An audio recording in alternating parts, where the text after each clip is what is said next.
Maybe you're looking for a starter home. Maybe your rent is too high.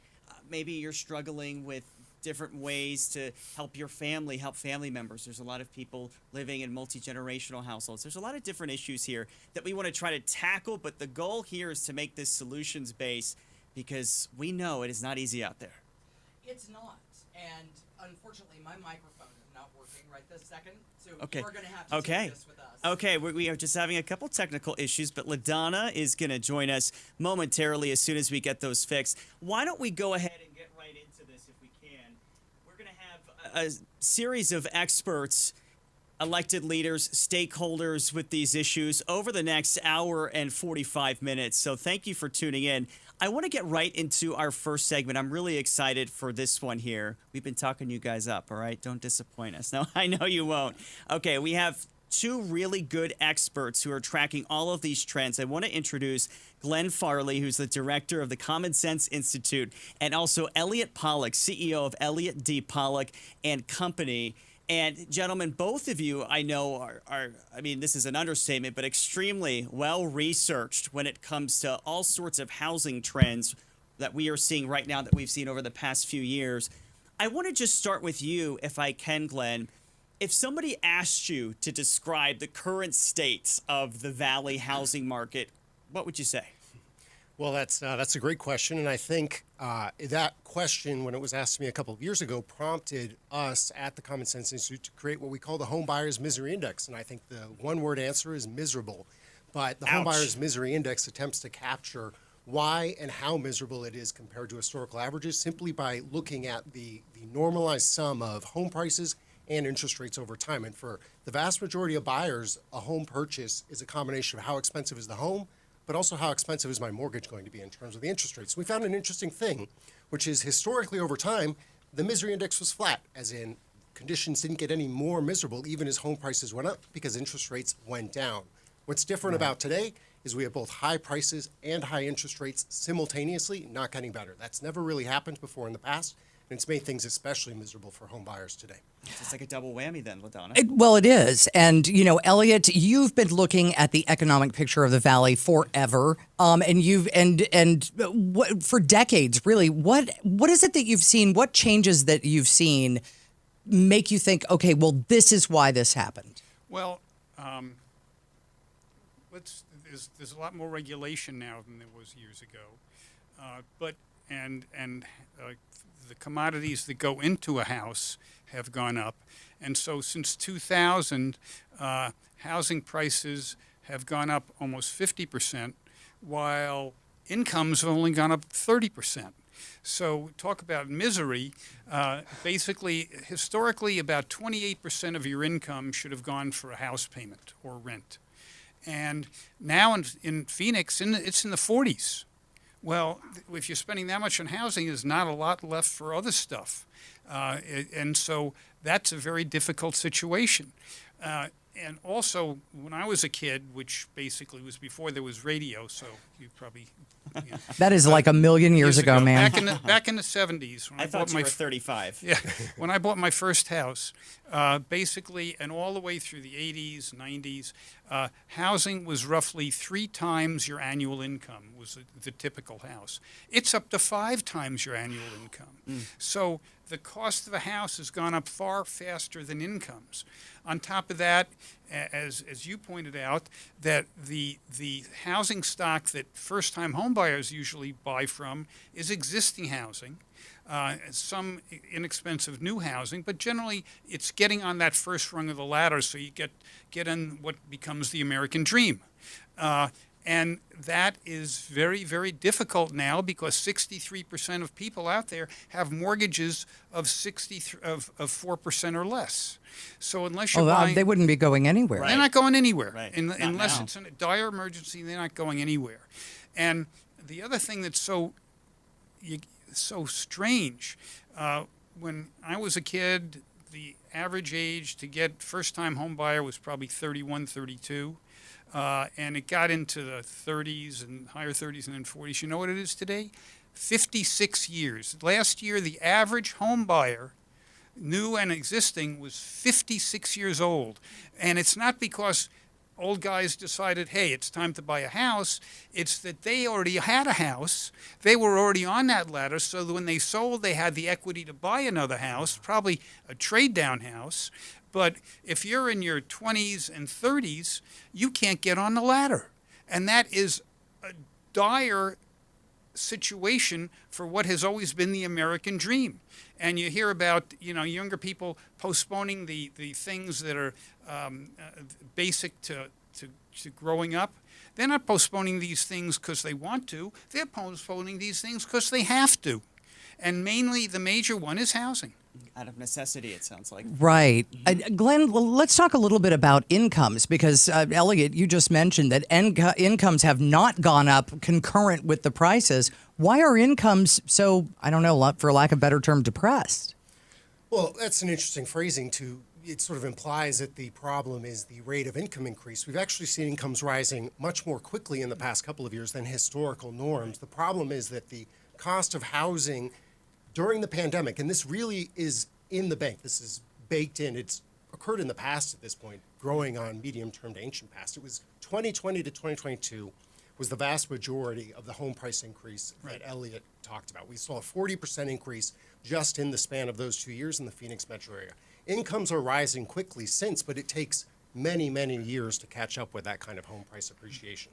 The other interesting thing is prices aren't really going up in the Phoenix area anymore. It's basically been flat since 2022. What's changed since 2022 is the interest rates went up in response to rising inflation, rising federal deficits, things like that. The interest rates went up. They're staying elevated, but the prices didn't come down, and that's the shocking fact. A lot of folks, myself included, expected some sort of price correction in housing prices following the rising interest rates. We haven't seen that. We see both remaining stubbornly elevated, the prices and the interest rates, and that's what's rising. So I think the blame here doesn't lie necessarily with incomes per se, but more so with the housing market itself. Yes, and again, the major reason, and I think we both agree on this, is lack of supply. We're not delivering enough new housing. There is a shortage of housing of all types, at all income levels, and of all varieties. And so you have to get to the point where it is more, municipalities are more friendly towards getting housing built. And it's, again, at all income levels, not just up here and not just down here, at all income levels, there's a shortage of housing. The only way to resolve this shortage of housing is to build more housing. Right. Yeah, and obviously that is an issue we will be getting into, too, with more of our guests. You had mentioned something, though, during our break. You were saying as a developer, it's taking longer to get things built, though, which I would imagine is also part of the issue. Well, it is. Regulatory costs are going up. They represent a big chunk, probably a quarter of housing costs. And some are necessary, but some are not. When I had two businesses, I had an economic consulting business and a development business. And our job was to build lots for home builders. And what I've seen is that what used to take 6 months and then 9 months now takes any place between a year and a half to 2.5 years to get through the system. Let me I tell you what, because I want to hold over on that topic. I'm really interested in regulation because I've seen it not just in this community, but in other communities where regulation upon regulation, suddenly that cost of housing goes up and up and up. The time it takes to build is wider. Are you seeing any good news? And we'll get back to that in just a moment. It's KTAR and ABC15's special highlight on housing. Nick Saletti is with me. Thank you for covering there at the start. LaDonna. Have no idea what my technical issue was, but we Gremlins. fixed it. We are going to be walking through valley prices, how they got so high so fast, and searching for answers on what can be done in a very solid way to bring those down. So we are talking with economist Elliot Pollack and Glenn Farley from the Common Sense Institute. At 12:45, let's talk to a politician. Phoenix Mayor Kate Gallego. Find out if there's an easy or maybe even a complicated answer to some of these questions. We'll be right back right here on KTAR News.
Our news now.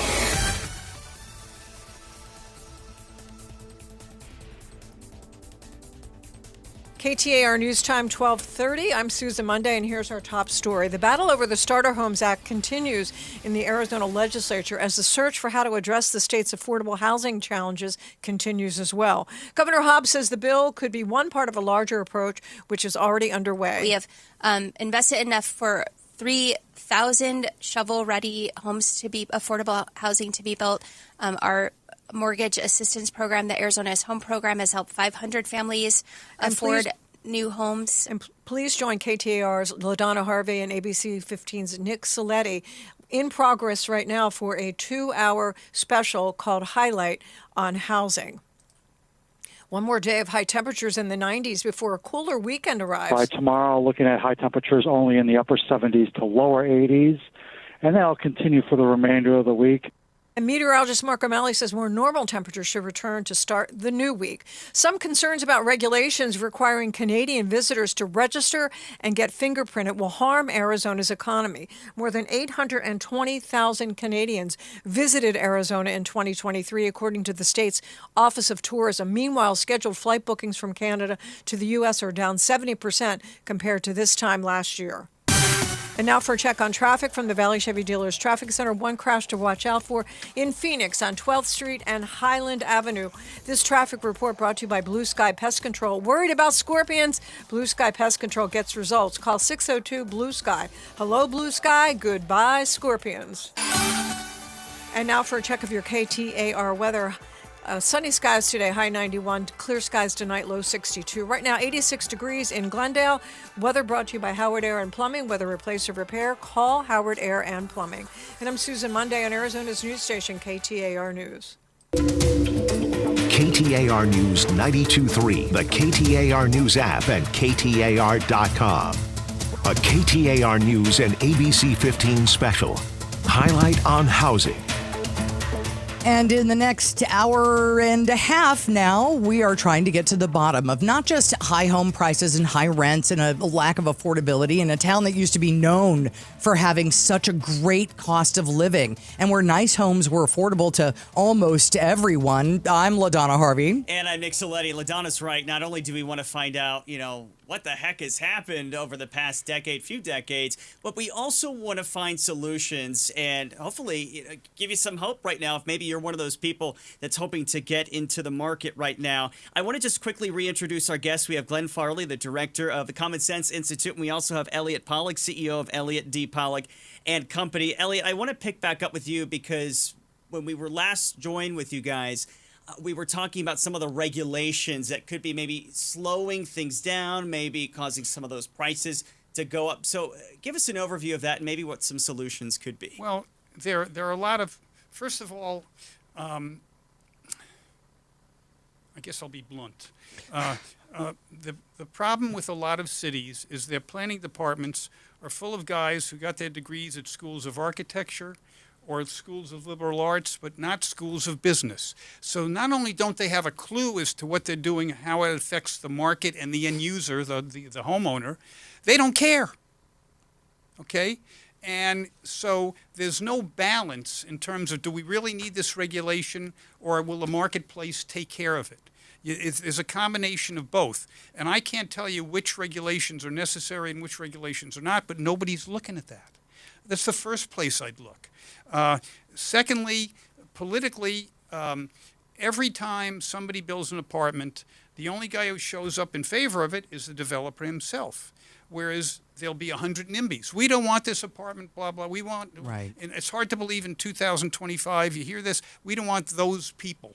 It's ridiculous. How many of you did not live in an apartment at one time or another in your life? Everybody did, either when you were in college, when you first started in business, when you first started to work. Somewhere in your life, most people, I'd say 98% of people in this country live in an apartment, and you were one of those people. How do you like that think about that now? It's a normal part of life. And in addition, right now, we are being Californiized in some way, and that is, if you look at the percentage of people who live in a home which is usually 2/3 of the people, versus live in an apartment, which is about 1/3. In California, that's almost reversed. Right. Because it's so expensive there. And by the way, it's hard to believe, but most of the people who move here from places that are much more expensive. Sure. Basically, the coasts, Denver, even Salt Lake. And I used to tell people, Fargo, North Dakota has cheaper housing, but that doesn't matter because nobody wants to live in Fargo, North Dakota. It's cold, Yeah. Elliot. It's cold. Yeah, and but of the places that we compete with, we're still in okay shape. But what's going to happen is we're going to see this shift to more people not being able to afford single-family housing. That is not good. It doesn't get people on the rung to the American dream. And part of the American dream is owning a home, because if you don't own a home, over your lifetime, you don't build up this equity in your home as prices rise and you pay down your mortgage, so you don't have the money to send your kids to school or to go on vacations or to build up money for retirement. That's all Right. part of the American dream, and it's being attacked by higher prices. Regulation is only one of the causes, not all the cause. And a lot of politicians are simply under a lot of pressure from the constituents that they represent. It's a very difficult situation. It's not easy. Well, Glenn, let's talk about, because you take a look at the Valley as a whole and also sort of individual cities and areas. The picture is not all Paradise Valley sort of price hikes all across the Valley. So where are some of the places that if somebody was going to get into that home that you would say, you know what, take a look here? Yeah, no, thank you. And it's a great point. It's fair to say that there are multiple inputs into the cost of housing.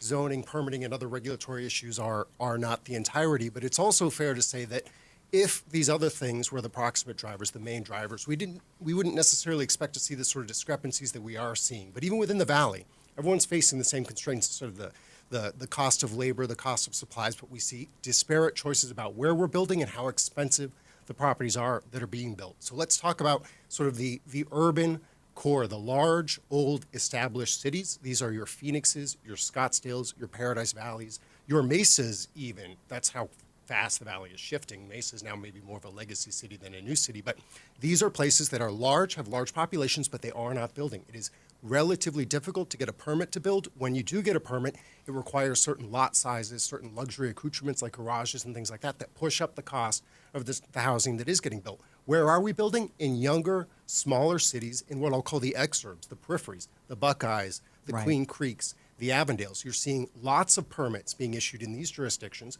for housing that is relatively smaller, relatively more affordable. Elliot alluded to this, but it's a point worth repeating. Once upon a time, you could build high-end, expensive housing and rely on the existing housing stock to fill your first-time home buyer niche. That reality no longer exists. The existing stock has dried up. We went from 1 in 5 homes on the market being new construction before the pandemic to half of homes on the market being new construction after the pandemic. We need new construction to fill the niche of affordable first-time homebuyer housing. You can't have these sorts of requirements of large lot sizes, large setbacks, enclosed garages, et cetera, and affordability. Something has to give. The construction is going to the jurisdictions that will let that give, and that's largely occurring outside the urban core. Well, and Elliot, you mentioned something really interesting in the break. It's when you look at perhaps lawmakers, the Starter Homes Act, et cetera, that is for one small segment of the population, but everybody needs housing. Sure. When you think of affordable housing, some people say affordable housing, and they mean just this segment of the market, the bottom quintile of the population that really is having problems. But affordability problems is at all price levels, at all housing types, and at all income levels. So this is not just a lower income problem. This is a middle income and an upper middle income problem. If you're in the upper, you're a rich guy, yeah, you're going to buy a somewhat smaller house, so what? But it's the people in the middle. And we did a study on affordability of essential workers. And it used to be that if you worked in a city, you used to be able to buy a single-family home there. In a lot of cities, an essential worker on his salary, a policeman, a fireman, the chef, certainly the guy who works at the 7-Eleven, the retail worker, they can't even afford a 2-bedroom apartment. They can maybe afford a 1-bedroom apartment in a lot of the cities. It's not healthy, and that's the thing that bothers me. It's the city councils again have to be take a longer view of getting people back on the ladder, getting them in what leads to an American dream, getting them to a situation where they can get married and they can have families and they can do all the things that are the accoutrements of getting older. It's difficult unless you are in the housing market. Yeah, and I'll bring you back in here, Glenn. You at the Common Sense Institute, I know every quarter you're releasing different findings and whatnot. I was reading your Q4 report and also some of your more long-range things. I was so fascinated by you guys sort of breaking down how long it would take to fix certain issues, and you map out, which I think is really cool, how long it would take to maybe have enough housing there to make sure the inventory is up to where it's supposed to be. What are some big takeaways, or what were some things that maybe intrigued you or surprised you even? Yeah, absolutely. High level, Arizona has a housing shortfall. This comes as a surprise to no one, but we looked at, given the current pace of development, how long would it take Arizona to close its housing gap? The answer to that is 13 years. So across the state, at current rates of building, it takes 13 years. That sounds bad, but actually that's not that bad. You look more granular at specific counties or specific cities, we see tremendous variation. And again, zooming in to those jurisdictions that are most reluctant to permit new construction, many of these jurisdictions will never close their deficits given projected population growth. These are places like Scottsdale, Paradise Valley, places that you mentioned, Right. Madonna.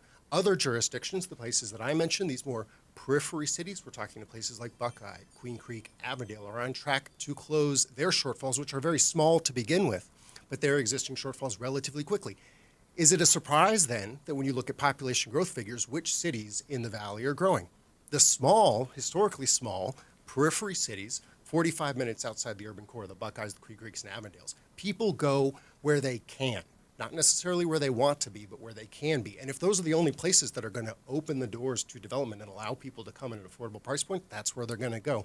So I think long-term, these inner core cities are likely to regret some of these choices, even if in the short term they believe it protects sort of the environment or the nature of the neighborhoods. And I do have a to that point, if I could very briefly, which is there is, I think, a concern that permitting development is permitting necessarily sort of a lot of high density housing, apartments, condos, things like that, that if we relax some of these restrictions, that is what we'll get. Certainly we'll get some of that, but in reality, most people want a traditional single-family suburban neighborhood environment. It's what people want. The market will tend to give what people want. So if you allow developers to develop, that's what they will build. They will build single-family housing in a suburban-looking environment. It may be smaller. The yards may be smaller than they were in the past. The houses may be smaller, fewer luxury features, but that's what they will try to provide because that's what people want. So I think in many ways this fear is misplaced or overblown. I think if you allow this development, it won't change the character of neighborhoods as much as some people might suspect. I think there is a fear that there would be a huge apartment block in a single-family home neighborhood, and We're not talking about doing away with zoning. Right. What we are saying is, and I think we're on the same page here, let the marketplace decide. Sure. Don't let some bureaucrat decide, because the bureaucrat has no idea what people want. The great thing about America is everybody goes out every day and votes with these green pieces of paper. And based on where they vote with those green pieces of paper, stuff is made, stuff is not made. Some companies thrive, some companies go out of business, their assets are reallocated. Give the market a chance. Right now, the market is being stifled not only by high interest rates, but by regulation and zoning ordinances. But give the market more of a chance. I think there are certain cities, Maricopa, Buckeye, they're more market driven, and see what happens. You know what's going to happen? The market will get where people take those green pieces of paper and vote with them. And hopefully more of them than they had just a couple years ago. Right. In just a few moments, Nick and I are going to have a one-on-one with Phoenix Mayor Kate Gallego as we look for those solutions. We'll talk about regulation. What does she see as a person who is in charge of a very large city that is very squeezed for housing? And that it's such a thrill to be looking for answers that are to the positive, because I don't think it's all bleak. I think there are things that we can do, Nick. Yeah, absolutely. We want to be solutions-based. We don't want to be all doom and gloom. There is hope, and that's what this conversation is, to talk about how you can achieve that dream. Thank you for staying with us on our KTAR and ABC 15 special highlight on housing. It is 12:45.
Everybody needs affordable housing, and we're seeing kind of the middle get squeezed out. You know, if you have a lot of money, you can afford to pay a little more for a house that's maybe a little less than you want.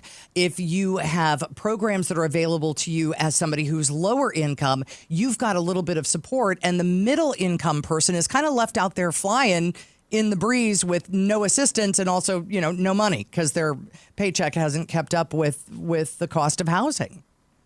It really is a priority to make sure folks can afford a good place to call home. I'm a parent. My kiddo does not want to share a bedroom with me, right? You want multiple bedrooms if you have a bigger family. And we're really trying to change and have more variety. When the city was involved with building housing decades ago, we would build pretty tiny, small apartments. Now we're trying to, a family could be 5 kids or grandma lives with you, and really trying to get more variety in there, which is exciting.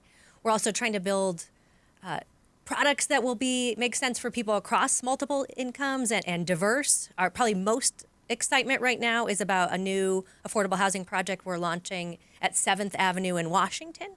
Folks who've lived here for a while will know our police headquarters has been in that area. It is going to be moving to a different building, and we'll have a chance to build a new gateway for downtown. And what we've said at the City of Phoenix is we want affordable housing to be a big part of that gateway. So that's something we're in the idea phase right now. As you come into our downtown from the south and west, we definitely have decided we want affordable housing, but what else we want to see there? We want to talk to the community now. And so that was one of the things I really wanted to ask folks today. So many people love our downtown, but as we build affordable housing, what do you want to see as part of that project and in addition to that project? Yeah. It could be hundreds and hundreds of great units on top of the thousands and thousands we have already been building. Sure, and as someone who's now lived here for 11 years, I mean, even in that decade, downtown, my goodness, has changed and just grown and flourished so much. Mayor Gallego, you did talk about this a little bit, but what I would like to know is, what do you think the city's role is when it comes to trying to get more affordable housing? Because I know it's a partnership, right? But what do you think the city's role is with this? So I'm in a little bit of a reflective mood because I'm going to be inaugurated on Monday for 4 more years. And my first big initiative I really rolled out was the Housing Phoenix Plan, which was to create or preserve 50,000 units. We had set a goal of 2030, and we have already reached it, which was really exciting for us. We've had amazing support. Our voters approved tens of millions of dollars in bonds to do affordable housing. And we've had great partnerships with nonprofits that have helped us stretch dollars further. So we've been really excited about that. Some of the most visible projects you would see is Edison Eastlake Public Housing right by the airport, where we had pretty obsolete units with no air conditioning. Ooh. Yeah. And now we have much larger units with air conditioning and views of Camelback Mountain. And these are affordable housing projects. Some of the units are as many as 5 bedrooms. So we're really building for today's family, and we want to keep that momentum going. We've tried to make it easier to put backyard casitas at your house. We've tried to make it easier to finance, and we have different tools, including helping folks like teachers get a down payment assistance. We've done a community land trust, which can help buy down the cost of land so you can put all your dollars into the actual house and get more bang for your buck. So we really want to partner with our residents to make housing in this community accessible and affordable. So let's talk about the middle income people. And I know I keep coming back to that because this is a problem that, as I mentioned, spans basically all income levels. And when you are looking at zoning regulations and things like that, what are you doing to help those middle class people who maybe they do have a family, they want to get into a home, their salary should cover it, and yet for some reason it's not because the prices have gone up? So we have wonderful tools in the city of Phoenix. We can do duplexes and triplexes, and we've really tried to make it easier for what we call infill, so building houses in the middle of existing communities. We have financing tools, including to help maybe with a gap in financing on the project side. I also mentioned earlier, but maybe our most popular is down payment assistance. Sure. Right? That is a beloved program, and we're really trying to help firefighters, teachers, folks who serve our community, live in the community. We have also looked at all the city-owned land and put that forward for affordable housing, and it's in some pretty exciting sites like the Washington corridor between downtown and the airport. So really, desirable places to live. We'll have another one at 19th Avenue in Montebello near Great Shopping, and that's an exciting tool we have. We could use that land for a variety of different areas, but as I mentioned, with the gateway to downtown, affordable housing is such our priority at the city. Right. We have a few minutes left, but obviously we know Phoenix has experienced exponential growth, especially over the past decade. How do you, as mayor and leader of the city, balance the need for growth, but then doing it responsibly and making sure that the city is taking into account all needs and, just making sure that it's in a methodical way? How do you balance all of that? Because obviously we need the housing now, but how does that all work out?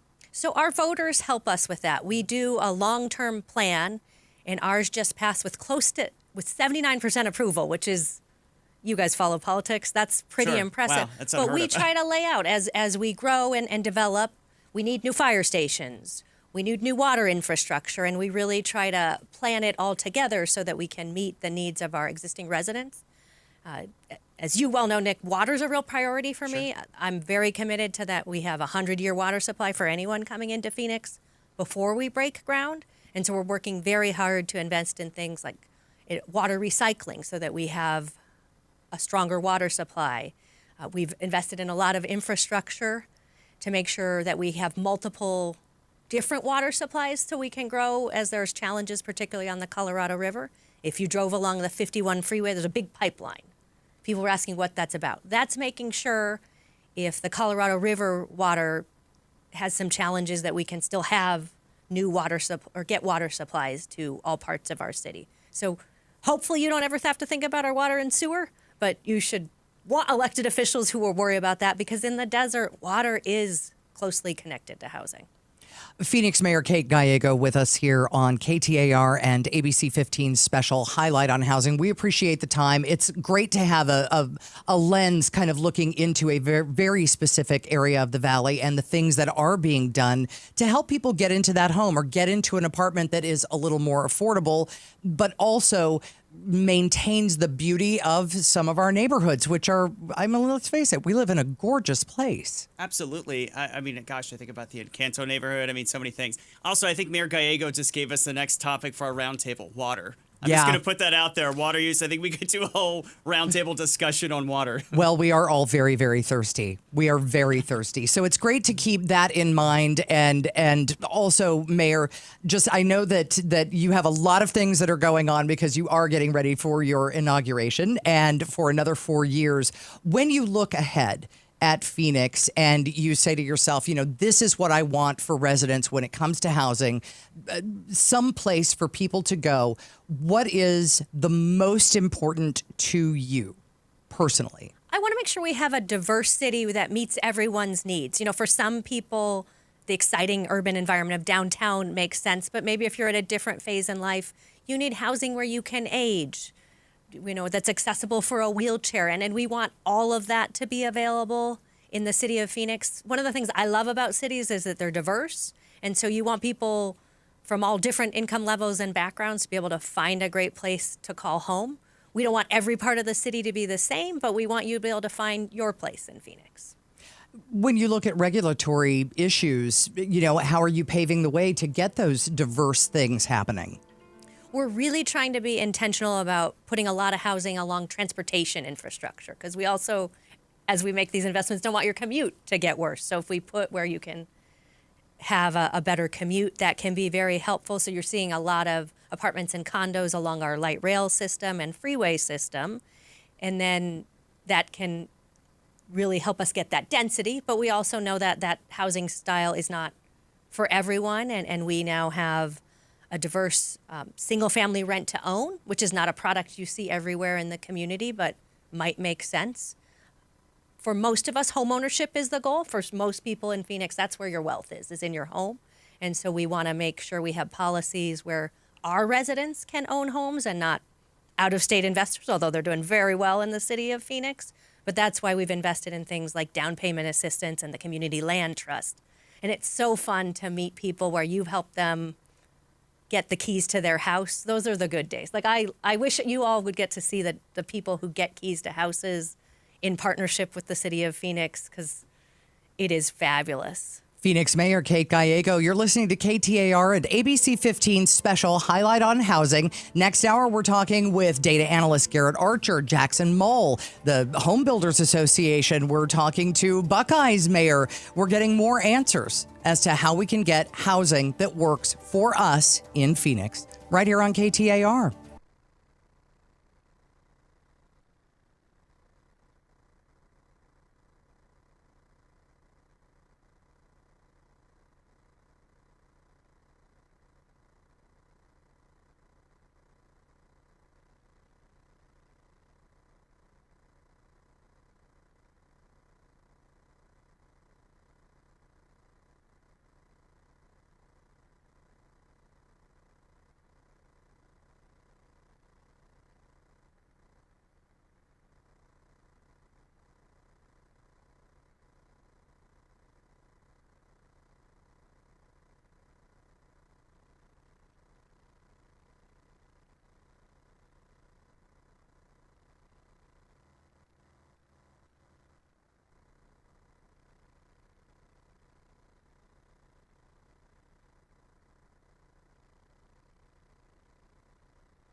The Arizona legislature continues to tussle over the proposed Starter Homes Act, which is aimed at building more lower-cost homes across the state. Governor Hobbs tells Outspoken with Bruce and Gatos housing is an issue that requires a multi-front approach. So there are lots of solutions. They can't all be done by the state. And certainly, we didn't get to this place overnight. We're not going to solve it overnight. Our special highlight on housing with KTAR's LaDonna Harvey and ABC15 Nick Soletti continues after the news. We'll see a little bit of a cool down arrive in the valley tomorrow, with high temps expected to top out near 80 degrees through the weekend. And those temperatures are around 5 to 8 degrees below the normal for this time of year. National Weather Service meteorologist Mark O'Malley says by next week, though, we should see much more seasonal temperatures. All right, let's take a look at the numbers on Wall Street today. The Dow closed down at 699 points, the S&P down 120 points, and the Nasdaq closed down 516 points. For more money news, visit the Business Center at KTAR.com. And now for a check on traffic, live from the Valley Chevy Dealers Traffic Center. A couple crashes to watch out for in Chandler, Kingbird Place and McQueen Road. In Phoenix, 12th Street and Highland Avenue. Also, another crash at 91st Avenue and Indian School Road. Your traffic report brought to you by AMCO Transmissions and Total Car Care. Most people know AMCO as transmission specialist, but same as the dealership, AMCO is your total car care expert. Find your fix at one of over 20 Valley AMCO locations today. Your KTAR weather for the Valley. Sunshine for the rest of today, high 93, and then clear skies for tonight, low 63. Right now, 85 degrees in Fountain Hills. Weather brought to you by Howard Air and Plumbing. Whether replace or repair, call Howard Air and Plumbing. And I'm Susan Monday on Arizona's news station, KTAR News. KTAR News 92.3, the KTAR News app, and KTAR.com. A KTAR News and ABC15 special. Highlight on housing. My name is LaDonna Harvey, and I'm here along with Nick Soletti from ABC 15. And a couple of goals here in the 2 hours, now 1 hour allotted to us, is figure out how we got to where housing prices have become so unaffordable for a lot of people in the Valley. Where we are now, the most important thing, though, is can it be fixed? Yeah, right, because obviously we want to get you solutions. We're listening to you.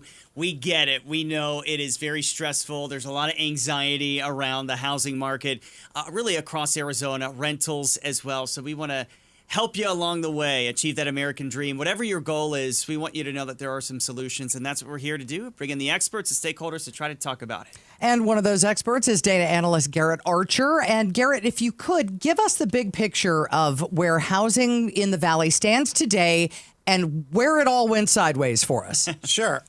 Today, we are a pretty soft market. The median priced house is about $450,000. Trend-wise, that's quite high from where we used to be. I would say prior to 2019, 2021, we were a very affordable market with houses priced around from $270,000 at around the turn. It was really it was the super bubble of 2021, the COVID-19 super bubble that really changed everything because home values at that moment increased from about $270,000 to about $470,000. So they increased about $200,000. That's the median home price just in the span of a year. And at that point, people's incomes just could not keep up, and it just became unaffordable for the general populace to buy a house here. Explain the super bubble, though, and was that just cash money coming in from other places? So again, we were a very affordable market in 2019 and 2020. So fast forward to COVID-19 when a lot of industries, especially high-paying industries, went to remote work.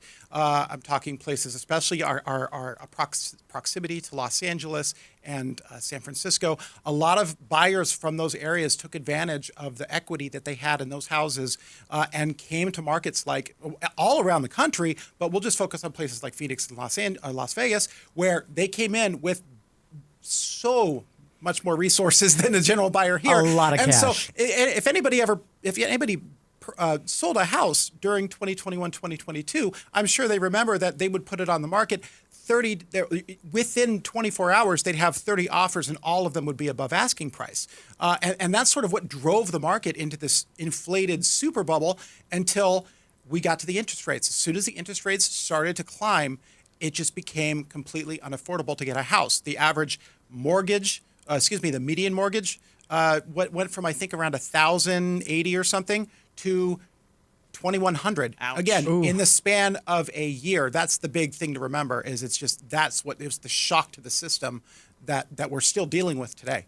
And Garrett, what I love about you is you're a numbers guy, right? And you're always giving us the story behind the data here. And one of the things, you did touch on this a little bit, but you talked about wages as well.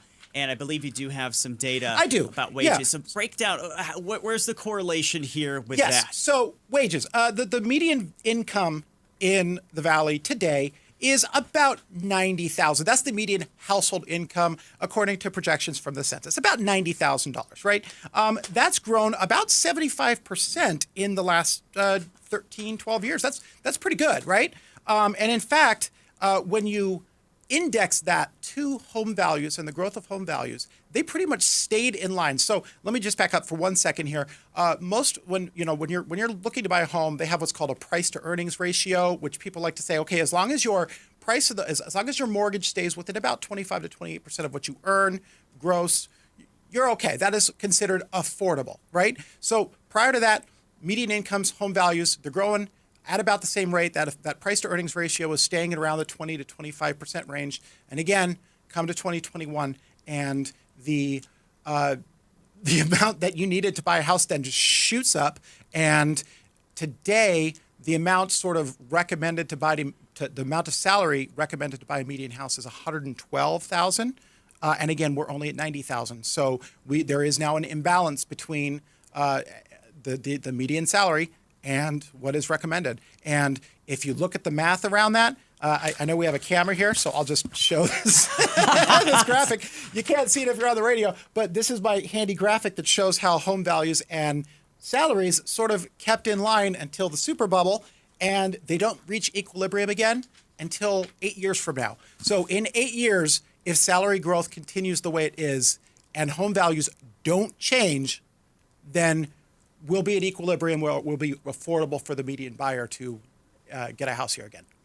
When you talk about 2020, the super bubble, 2019 to 2021, sort of in that area, bubbles have a bad tendency of getting popped. Yeah, and that is one of the concerns that is obviously, that is a huge concern for the entire economy, because so much of the economy is built on real estate. And obviously we saw what happened in 2008 to 2012. Now, so there's obviously some analysis going on sort of what we'll call the canary in the coal mine markets. A lot of those happen to be in Florida just because of the type of real estate that exists in Florida. And what we're seeing right now is that only I want to say Fort Myers is the one market that's showing. I used to live there. That's where I moved from. Yeah. Fort Myers is the one market showing real weakness, right? Like it's. I think home values are down 7 or 8% in just the last couple of years. Now, other markets are doing exactly what we're doing, where they hit a peak of the bubble at around 2023, and then they dropped, and that was the time when people were concerned. Oh, it's going to stop, and then they just stagnated. And so now we're in the stagnant period from 2023 on, where home values are just not really changing at anywhere the rate that we used to expect them to change. What do you say, from your perspective, as you've crunched all of these numbers, what are the best things that we can do as voters, as people who live in Phoenix, to try to mitigate some of the damage of these high prices? What are the best areas where we should consider building? What should we be building? And how do we make this more affordable for people who work and they have full-time jobs, they have careers, they should be able to buy a home? Well, we are seeing a little about what I'm going to say here. So obviously, one of the things that has caused the situation we're in is Americans, I am also guilty of this, are addicted to large square footage houses, right? So you want to get the largest house you can. So home builders start, if you look at the chart of the average square footage of a home built since 1980, it has just gone from like 800 square feet to somewhere in the, I think it's like 2,000 square feet or something. Which seems reasonable, quite frankly. Does, exactly. No, exactly right. But the thing is that we have seen it started to moderate a little bit. That average square footage house is starting to go down, because really, it's going to take, I think, as far as the data is concerned, you're going to have to see sort of that size of the house go down a little bit more, and just that will help keep prices where they are as far as the value, not the prices, but the value of the home. Because again, people do not want to. The market is fighting to keep its value the way it is. It doesn't want to see what happened in 2009, 2010, where the market just plummeted. So the only real other solution is to just simply have a footprint that's smaller, and so you can basically have the same value but just at a smaller price point. I was going to ask, well, first of all, you have 2 kids, so I understand the space. I get that. No judgment at all. We have about a minute or so left, but I was going to ask you, what would you say to someone who maybe is on the sidelines right now and is thinking, maybe I could, but I'm worried about prices? Should they stay on the sidelines, or should they try to enter something, maybe something smaller like you suggested? I mean, all I can say is that interest rates are likely to stay pretty much where they are for the foreseeable future. And there's really nothing in the horizon showing that home values are going to start coming down dramatically. So we're sort of in this lockstep that seems like it's going to stick around for at least another couple of years. So if you're on the sidelines, you're going to have to, make an adjustment somewhere to make it affordable, because the house is probably not going to go that much down in value. The information, I almost feel like it's just an avalanche, and I'm trying to piece it all together. But what I'm getting from you is get in. Yeah, I mean, it is what it is right now. I guess it's the data shows that we are where we are going to be. Well, so we're not all going to I'm not getting into a mansion. Yeah. We're all not going to have that, but we can still have that real. Yeah, and it does, property. And there is, again, some indication that home builders are building houses that are a little bit more moderate in size. I'm not talking 600 square foot. We're not New York. We're not going to see a lot of 600 foot square houses here. But going down to the 1,200 square foot range for new builds, because new builds do really drive the market value. You kind of see the new builds.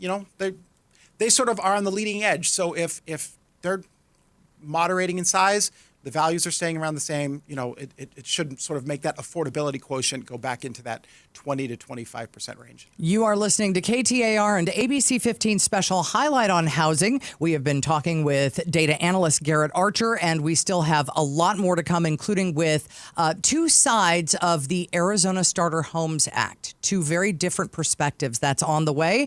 I'm sitting here with Nick Saletti, and I don't want to forget about you. You are awesome, and we will be back. Summer is here, so keep your home cool with beautiful, new, energy-efficient windows and doors from my friends at Window World. You see, Window World provides Solar Zone Sun Shield glass with a 0.14 SHGC rating. That's just window nerd talk for windows that keep the heat outside where it belongs. So call Window World today for a new high-quality window with no tricky sales tactics like buy one, get one, or must buy now. At Window World, you receive an all-in-one price that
A KTAR News and ABC15 special.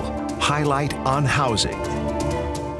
My name is LaDonna Harvey. I am with Arizona's Morning News, and I'm sitting here alongside Nick Saletti from ABC15 with a couple of goals in mind, finding out the best way to move forward with housing in the Valley. Yeah. And Nick, one of the things that we're talking about is the Starter Homes Act, which we've been talking about in the legislature for a while. Yeah, right, and obviously it's been making news, right? Because we've been seeing it move, getting approved and whatnot. Not obviously not law yet, but it's possibly moving in a direction where it could be.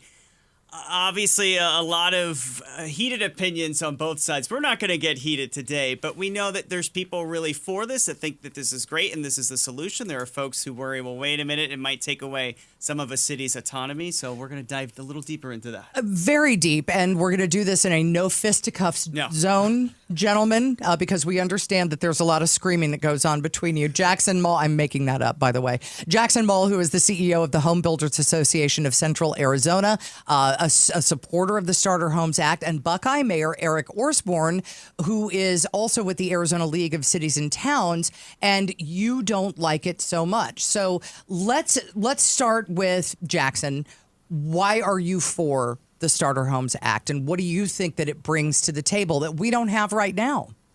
So when I think about the Arizona Starter Homes Act, I think starting with what are the different ways in which the government intervenes in the housing market or in home construction that forces builders to build and sell homes at prices higher than they would otherwise do so. In the absence of government intervention, what would those price points be?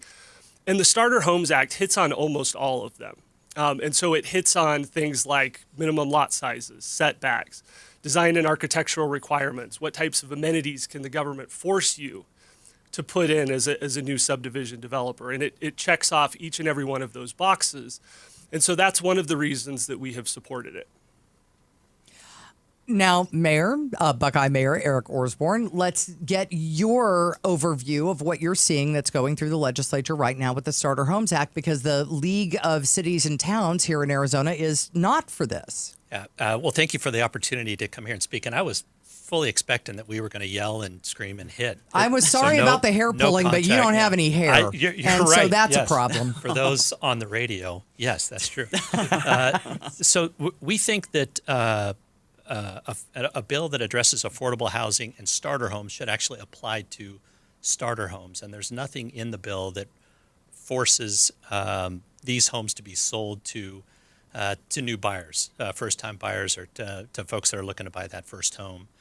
It also takes away the public's ability to speak into housing in their community or land plans in their community. So we're required every 10 years to do a general plan where we go through a painstaking process to determine what we want to see in our cities. Every city does this in Arizona.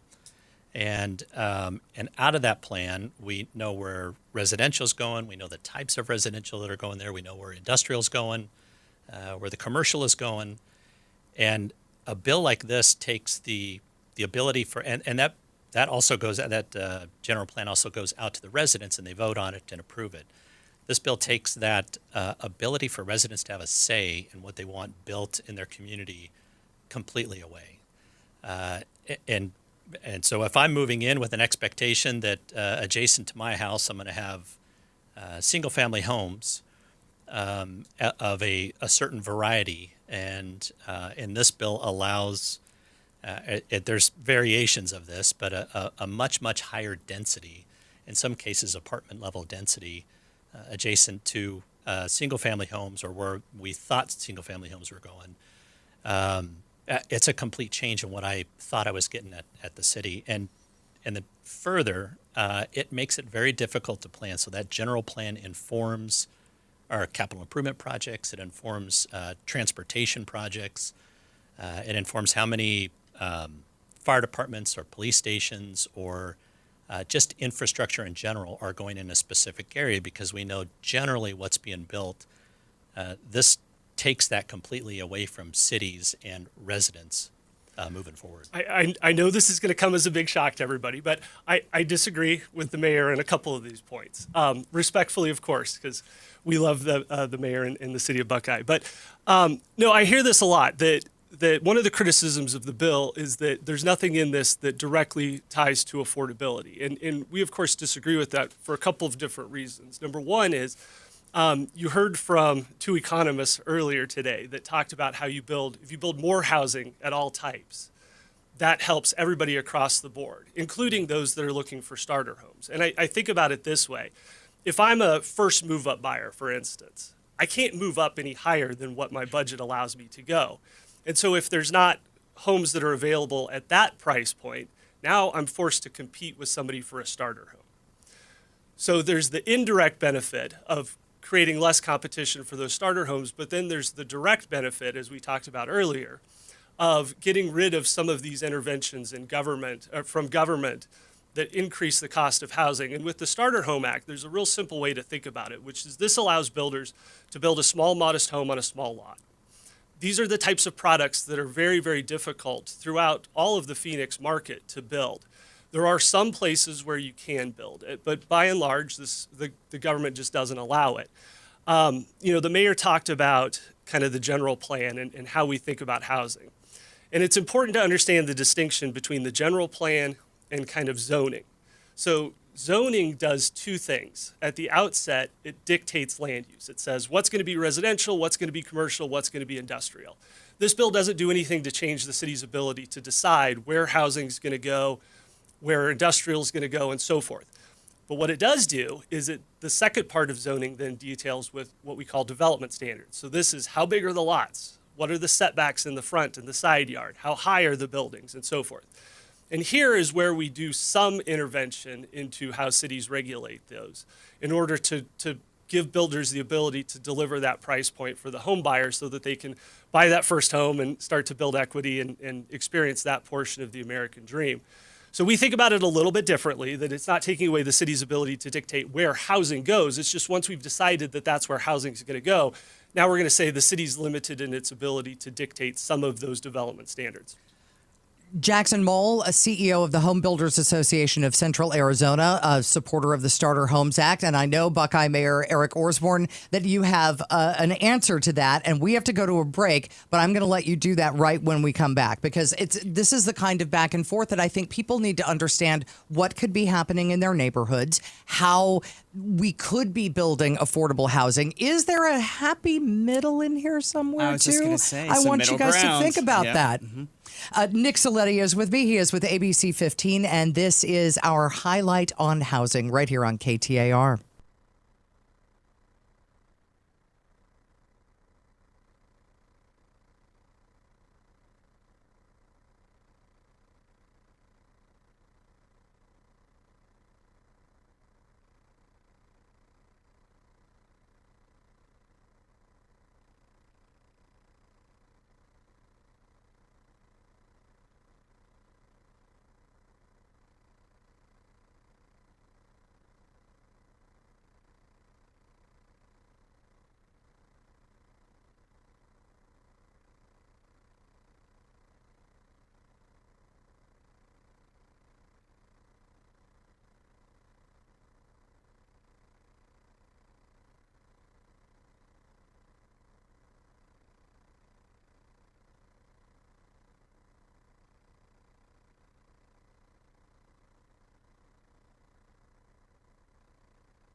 Good afternoon. It's 1:30. I'm Heidi Hommel.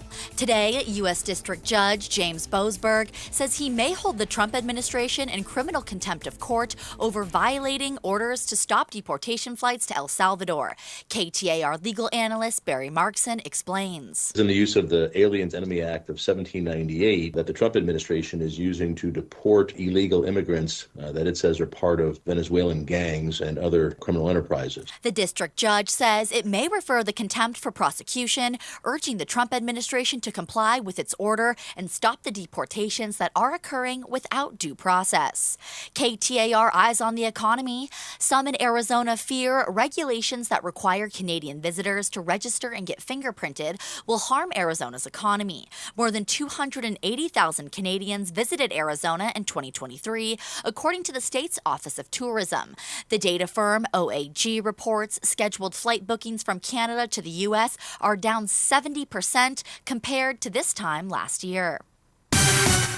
And now for a check on traffic, let's head to the Valley Chevy Dealers Traffic Center. Look out for an injury accident near 91st Avenue and Indian School Road. We've got a wreck at 12th Street and Highland Avenue, and an accident has partially blocked the eastbound lanes of the I-10 near 48th Street. This traffic report is brought to you by Red Mountain Weight Loss. For a limited time, save $200 on GLP-1 medications. No shortages, no waiting, just real doctor-supervised results. $200 off compounded GLP-1s only at redmountainweightloss.com. That's redmountainweightloss.com. Today's high, 90 degrees. It's currently 88 degrees in Phoenix. Weather brought to you by Howard Air and Plumbing. Weather replace or repair? Call Howard Air and Plumbing. I'm Heidi Hommel on Arizona's news station, KTAR News. KTAR News 92.3, the KTAR News app, and KTAR.com. A KTAR News and ABC15 special. Highlight on housing. We have been talking to people from around the Valley, politicians to economists, about housing in the Valley and how we can make it better, basically for everyone.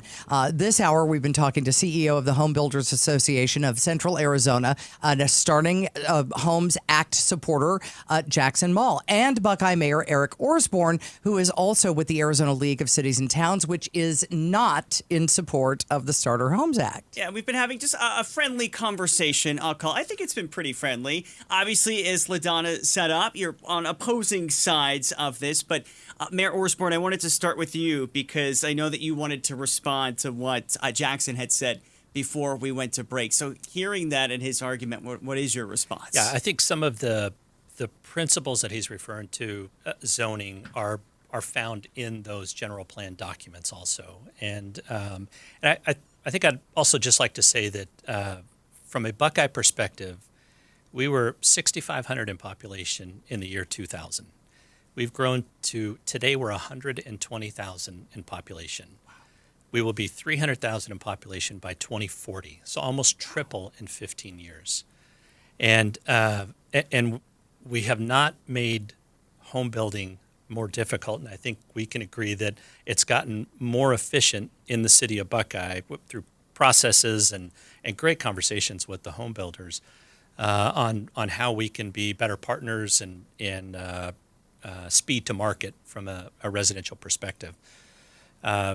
We're not slowing down. We've made it easier, yet housing prices have gone significantly really out of touch. And I agree with that. We have to get home prices down and create starter homes for people. But you can't do it at the expense of the residents that exist in the city right now. So you cannot take away the ability of the residents or planning or from a city perspective, the ability to have some say in what's being built. And you talked about some of those amenities that are required in a city. It's generally not because we're just trying to drive the cost of housing up. It's because we're trying to create that environment that we all want to live in, which is not sitting in traffic all the time, having roadways that are built big enough, having water and sewer infrastructure that is built big enough for the densities that we're talking about, having amenities in the form of small parks or open space so that it's not barracks that we're building in our community, But it's a thoughtful design moving forward, and we've got great examples of that. Lennar Homes is building we are very, very excited about this product, 3,500 square foot lot with a 600 square foot, or I'm sorry, 900 square foot house on it. And that they're shooting for a price point of sub 300, so somewhere in the 285 range. That's starter home, and that's something that we've been able to do working with Lennar Homes and in creating a product that works for them and fits into what we want to see in our community. So that's Buckeye, though. Are other cities quite as amenable to sitting down at the table and chatting about making a starter home? It's funny that you bring that up, because I was joking with the mayor in the parking lot that I kind of wish that I had somebody that wasn't quite as helpful for us on housing as Mayor Osborne is. To debate against. Yeah. It makes it easier to debate. But no, he's exactly right that we have had a lot of success working with the city of Buckeye. And, if we could get some of Mayor Osborne's mentality to translate into some of the other cities and towns, perhaps we might have some additional success. I also, just as a quick aside, I wanted to say thanks to the mayor for mentioning one of our members, Lennar, in that project that they're working on. But that, I think, illustrates the point that we brought up earlier, which is if we were able to do some of the types of products that the Starter Homes Act would allow us to do, that it would actually end up happening. And this example in Buckeye is a good illustration of that. I would just ask you, Mr. Mayor, is there anything that you see in this that you maybe could get on board with? Is there a way to maybe meet in the middle or compromise? Yeah, and I think the League of Cities have provided, I don't know if that gives you shivers if I mention the League of Cities, have provided some options for that. It really comes down to making sure that starter homes are actually going to starter home buyers, and it's not investors that are coming in and buying the homes and flipping. It's not Wall Street that's benefiting from this, but it's true starter homes that are going to starter home purchasers, first-time home buyers. And then it's I think for us it's a non-negotiable. You cannot take away the city or the residents' ability, the citizens' ability, to have some say in what's being built in their community, and that is just a very, very important facet of what we have going on here. But there are other components of this. The lot sizes. I think there was initially a 1,500 square foot lot size, which is garden style apartment level density, 24 to the acre, wherever you want to build it, and that just simply doesn't work. But if you can get to some real densities, I think it's 3,000 now. Is that what it's been pushed back to? Yeah, from 1,500 to 3,000. Yeah. Yep. Okay. So there's some concessions being made, and there may be an opportunity. It'd be great to get to a finish line on this, so we're not having to talk about this every single year, and we're making some benefit available to those first-time home buyers, and making sure that the cities and the residents are protected, but we're pushing forward with some rational stuff that makes it easier to buy homes. Jackson, I wanted to ask a couple of questions because, part of your picture as from a developer, from a home builder perspective, is regulatory costs, the costs that go into building a home. We know that we saw this super bubble in 2019 to 2021 area. What about labor costs? Where have those taken you, and how much does that factor into building affordable housing and being able to get it built? Sure. Yeah. So when I think about kind of what are all the general inputs that go into how much a home ends up selling for, you have labor costs, you have materials costs, you have land costs, you have the regulatory costs that you talked about, and then you have what I'll call lending costs, or things that are around the interest rate on this. One of the things that's interesting is, in the 13 years or so that I've been at the Home Builders Association, labor's always been a topic that we've talked about. We know that we have an aging workforce. We know that fewer people are entering the trades. Recently, however, that has not been a topic of conversation amongst our members. And part of the reason for that is because other industries' construction activities have slowed down, which has then brought labor over for new home builders. And so our construction times right now are about as good as they've been. I mean, we have production home builders that are building homes in 4 or 5 months or so, which is really good for us. The other issues, though, have been a challenge for us. So on the land side, for instance, We had a moratorium that was enacted by the state on issuing new certificates of assured water supply in places like the city of Buckeye. That had the immediate effect of shrinking the available supply of land, which then caused prices to go up. Other regulatory costs that we run into are things like increases in impact fees, architectural requirements from cities. On the lending side of things, there's not a lot we can do about interest rates, but the one thing that builders do is they spend a considerable amount of time and a lot of resources buying down those rates so that they can ensure that homes are affordable for people when it comes to the monthly mortgage payments. So I'll give you a quick example. Where current interest rates are, to buy that down to about 4.99, which is where most builders are, that's 13%. It costs 13% of whatever the borrowed amount is.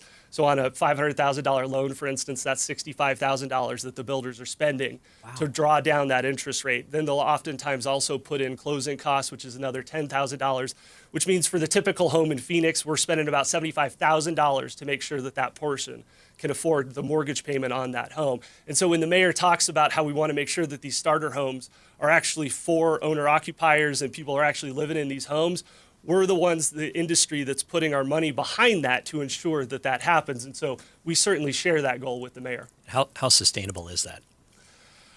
We'll find out how sustainable it is, and that's why we've pushed so hard for other forms of regulatory relief, because it's hard for us to deal with material costs. It's hard for us to deal with land costs. Those are what they are. But you take, for instance, a given piece of land. If you were going to turn that into a subdivision, we know a certain percentage of that's going to go for roads. We know it's going to go for sidewalks. We know it's going to go for retention spaces. If we could spread those costs amongst more home buyers, that brings the price down for everybody. And so that's how we've tried to address that through the regulatory side. I was just going to ask, with our couple minutes remaining, we talk about Buckeye. It's often been called one of the fastest growing cities. Some estimates even have it as the fastest growing city, Mr. Mayor.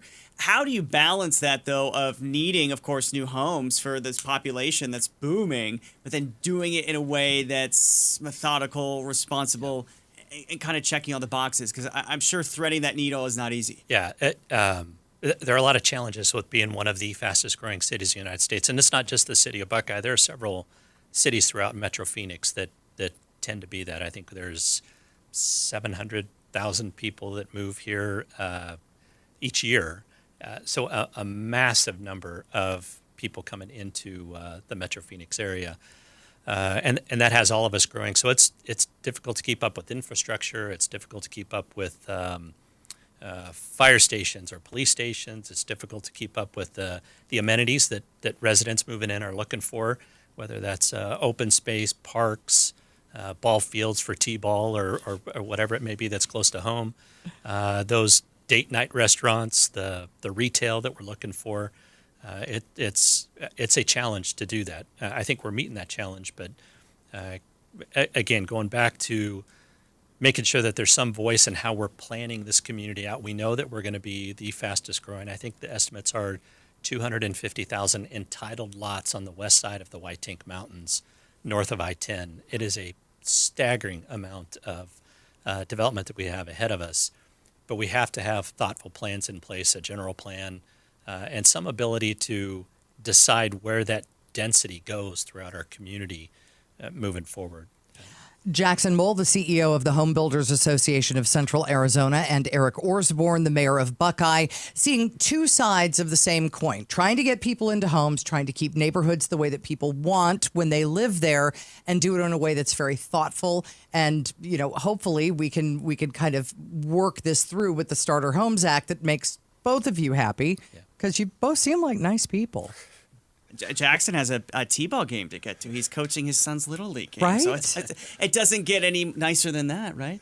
You know what? As we continue on with our KTAR and ABC15 special highlight on housing, we're going to hear what the governor had to say to Bruce and Gatos yesterday. They had an opportunity to sit down, and she talked a little bit about housing. I'm sorry, I said Governor Kate Gallego. It's Governor Katie Hobbs. Hello. We talked to the mayor a little bit earlier.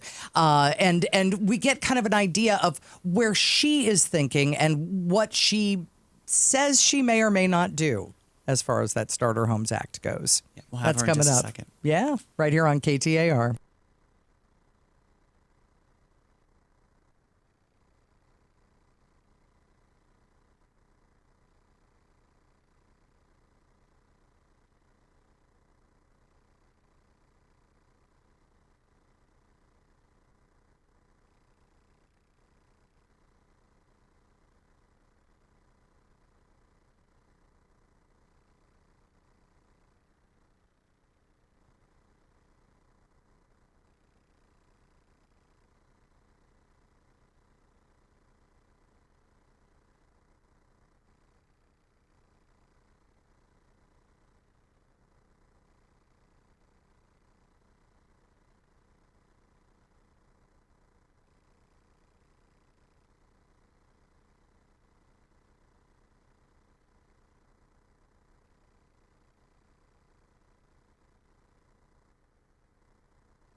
Hi there, we are back. It's myself and Nick Saletti. I'm LaDonna Harvey, by the way. If you haven't heard this voice in the afternoon, I do Arizona's morning news. Nick Saletti from ABC15, as we've done this highlight on housing that has been actually quite amazing. It's been very eye-opening, right? And I love the way that together we've collated it and gotten all these stakeholders and different vantage points in here, because I think that's important, because it really is going to take everybody to get on board, to find the solutions, to find the common ground. So that's what we wanted to try to do, is incorporate a diverse group of voices. And if you were sitting here listening, I realize 2 hours is a lot of time to spend listening on the radio. But, you can go back and you can listen to it on the KTAR News app, get all of the information. But I think the main takeaway that I got is you have a lot of people who are really invested in fixing what has become a problem in the Valley, in the entire state of Arizona, but really we're feeling it in the Valley because of that big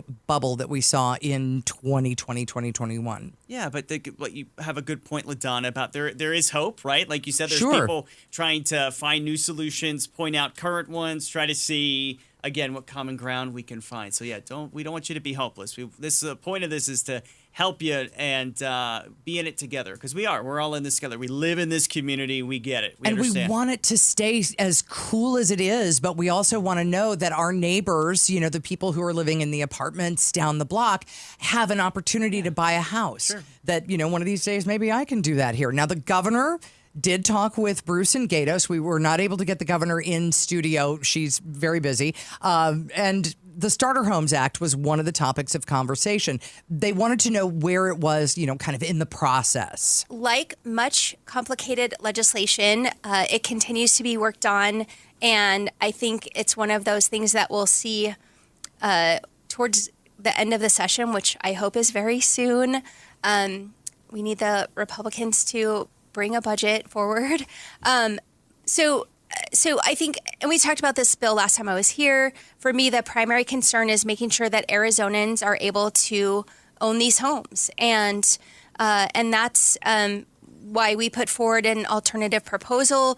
That proposal is being considered as part of the discussions, and they're ongoing, and we continue to be actively engaged in. Right. So we didn't get a firm answer from Governor Hobbs there. However, she did bring up a point that Mayor Osborne from Buckeye brought up in our last segment, which is, for the folks who have been against this, one of their chief concerns is that, well, wait a minute. How do we know that these starter homes would actually go to Arizonans and people who really would need that versus an investor, somebody who wants to flip something, or someone who wants to have Airbnbs or things like that? I think we all want to see our neighbors make a profit off their house. We don't necessarily want to see Wall Street involved in our real estate lives. Sure. Because Wall Street, hey, look at the markets recently. They mess everything up, and we don't need that. Yeah, so there are lots of solutions. They can't all be done by the state.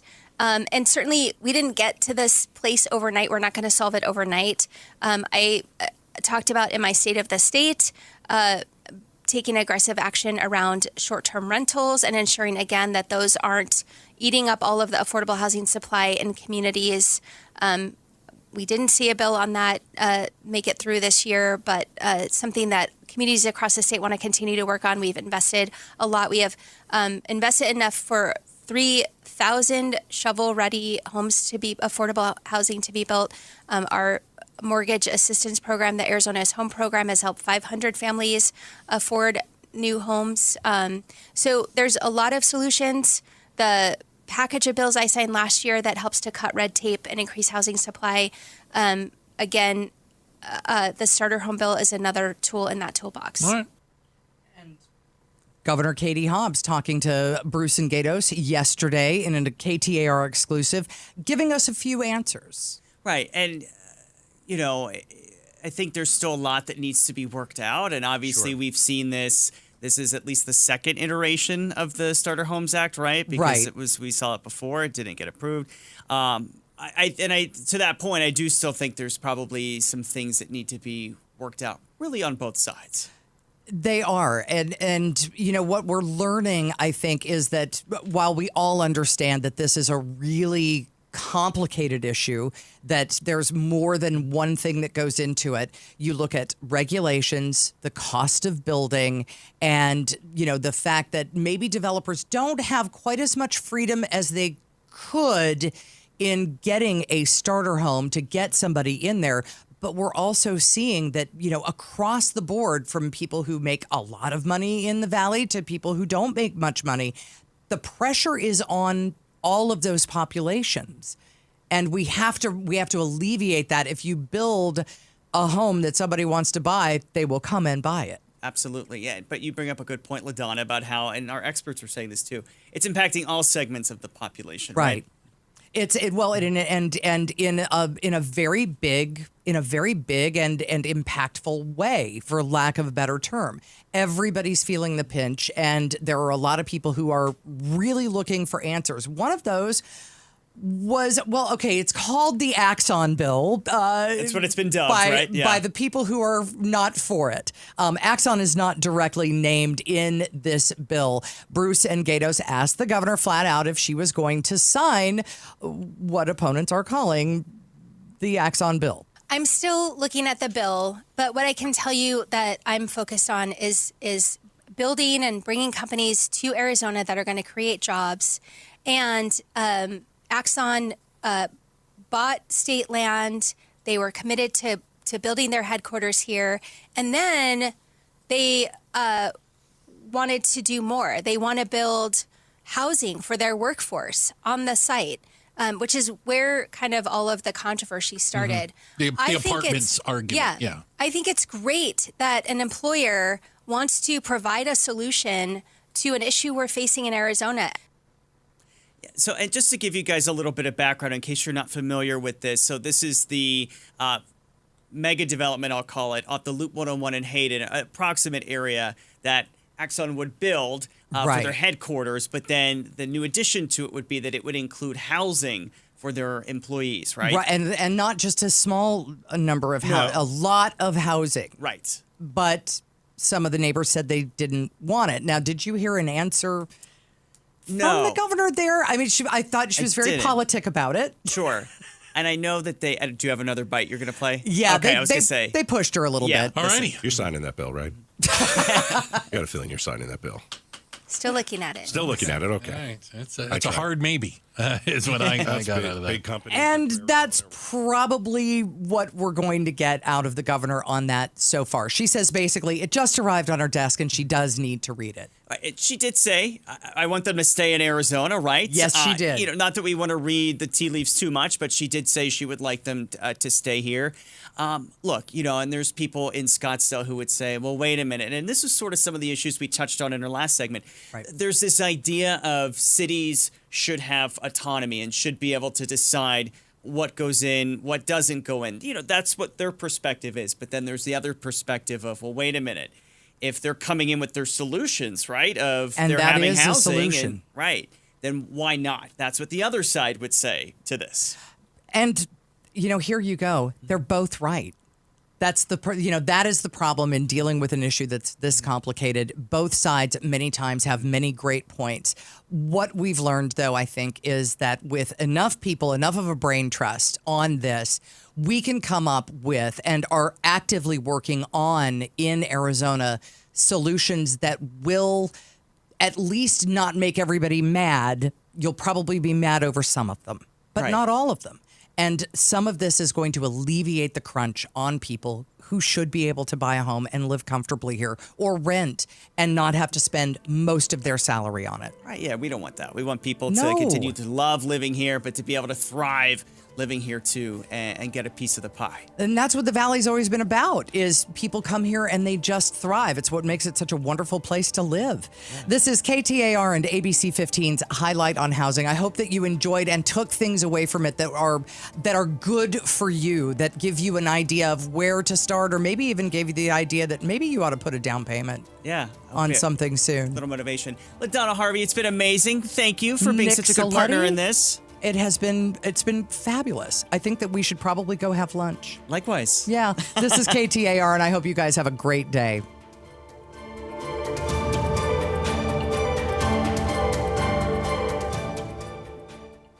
Hey, Hey, it's Mike Broomhead. If you missed the Smith & Wesson sale at Tombstone Tactical,